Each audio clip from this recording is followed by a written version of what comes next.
सोनाली फोगाट मामले में बड़ी अपडेट निकलकर सामने आ रही है। अभी अभी जिस क्लब में पार्टी चल रही थी उस क्लब के जो कि मालिक था उसको गिरफ्तार कर लिया गया है। दोस्तों उसने काफी बड़े सच उगले हैं। आखिरकार बाथरूम में लेडी के साथ 2 घंटे क्या होता रहा, यह भी बात निकलकर सामने आई है। नमस्कार दोस्तों, स्वागत है आपका हमारे यूट्यूब चैनल में। दरअसल बता देना चाहते हैं कि सोनाली फोगाट मामले में अब बड़ी अपडेट निकलकर सामने आई है। पहले से ही 3 आदमियों की गिरफ्तारी हो चुकी थी, अब चौथी गिरफ्तारी भी हो गई है, जिसमें से पहली गिरफ्तारी सुधीर की थी, दूसरी सुखविंदर की थी और तीसरी गिरफ्तारी जिसने ड्रग्स इन दोनों तक पहुंचाई थी उस आदमी की थी। अब चौथी यहाँ पर जो इनके मालिक थे, जिस रिजॉर्ट में वो रुके थे, जिस क्लब में वो पार्टी कर रहे थे, उसके मालिक को भी गिरफ्तार कर लिया गया है। क्योंकि दोस्तों 2 घंटे तक उनके बाथरूम में यह सब कुछ होता रहा और क्या मालिक को पता नहीं था? ये ऐसा तो हो ही नहीं सकता। दोस्तों गोवा पुलिस ने यह बड़ी बात निकाली है कि यह सब कुछ मालिक ने मिलकर इनके साथ किया है, यानी सुधीर और सुखविंदर अकेले नहीं थे, इनके साथ पूरी पार्टी जुड़ी हुई है, काफी आदमी जुड़े हुए हैं जिन सब ने मिलकर एक से ज्यादा एक कड़ी को जोड़ा है। उसके बाद ही सोनाली की हत्या की गई है।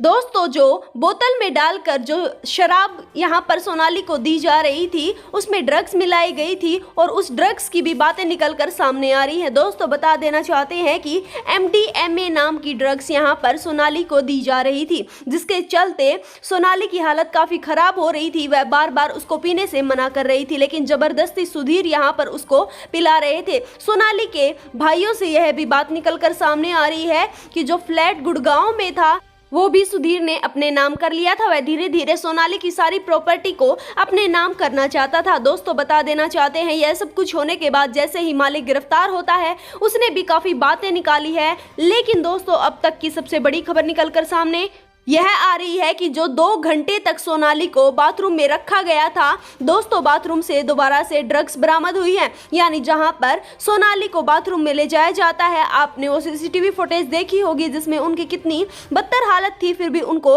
वहां से बाथरूम में ले जाया जाता है। दोस्तों बाथरूम में भी ड्रग्स पाई गई हैं, यानी जबरदस्ती वहां पर सोनाली को और ड्रग्स दी गई है। यानी पहले से ही ड्रग्स का ओवरडोज था, बाथरूम में ले जाकर और ड्रग्स दी गई हैं, जिसके चलते सोनाली की हालत काफी खराब होती गई। दोस्तों पहले सुधीर का कहना था कि बाथरूम में सिर पर पानी डाला जा रहा था ताकि ड्रग्स का इफेक्ट कम हो, लेकिन बाथरूम में दोस्तों निकलकर यह खबर सामने आ रही है कि और ड्रग्स सोनाली को दी जा रही थी, जिसमें यहाँ पर जो मालिक था उसके भी इसी साजिश में मिले होने की संभावनाएं नजर आ रही हैं। फिलहाल पुलिस ने उसको भी गिरफ्तार कर लिया है। दोस्तों बता देना चाहते हैं इस मामले में लगातार अपडेट्स निकलकर सामने आ रही है, एक के बाद एक गुत्थी सुलझती जा रही है। दोस्तों बता देना चाहते हैं ना ही सुखविंदर ना ही सुधीर, सिर्फ 2 आदमी ही इस हत्याकांड में शामिल नहीं है, काफी और आदमियों की भी इस मामले में जुड़े होने की आशंका है। दोस्तों बता देना चाहते हैं सोनाली का मुंह एक तरफ से सूजा हुआ था, यह भी बात निकलकर सामने आ रही है कि उनके मुंह के ऊपर थप्पड़ मारे जा रहे थे ताकि वह उस ड्रग्स को कंज्यूम कर ले। लेकिन दोस्तों इस बात में कितनी सच्चाई है यह अभी कह पाना काफी मुश्किल है, क्योंकि यह बात पुलिस के द्वारा नहीं कही गई है। दोस्तों इस वीडियो के लिए इतना ही, मिलेंगे हम जल्द ही आपको एक नई अपडेट के साथ। इसके लिए आप हमारे चैनल को सब्सक्राइब कर लीजिए, साथ में बेल आइकन का बटन है उसको भी दबा लीजिए।